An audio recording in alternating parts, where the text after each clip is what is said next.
In today's video, I'm going to teach you how to invite people to join Wrike. Whether you're managing a small team or coordinating with a larger group, knowing how to effectively invite collaborators to Wrike can enhance your project management experience significantly. We'll go through a simple, step-by-step process that ensures all team members are included and ready to collaborate seamlessly. First, go to your Wrike workspace.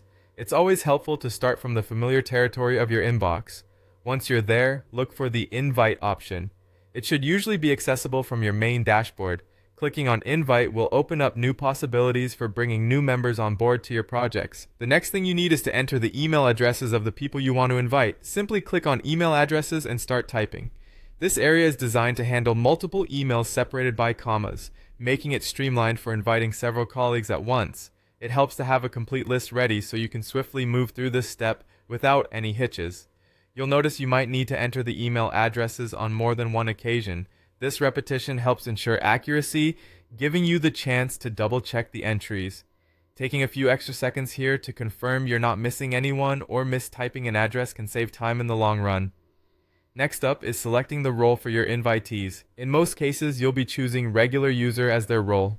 Click on regular user to assign them this status. This designation allows your invitees to engage with the projects fully, taking advantage of Wrike's collaborative features while keeping administrative controls secure with you or another designated team lead. Different roles in Wrike have various levels of access and responsibility, so it's crucial to match the role with the individual's function within the team. Before finalizing the invitations, think about any specific instructions or context your new team members might need. Adding a personalized message could be beneficial, helping them understand their involvement or direct them to particular projects that need their immediate attention. After these steps, click to send the invitations.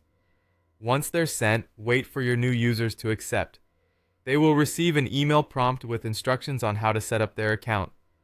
As they join, you'll be able to see their activity and track who has accepted your invite. And there you have it, a straightforward approach to inviting people to your Wrike workspace.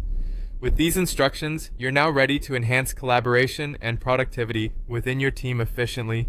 Keep these tips in mind as you grow your team in Wrike, and you'll maintain a structured, organized workspace that everyone can benefit from.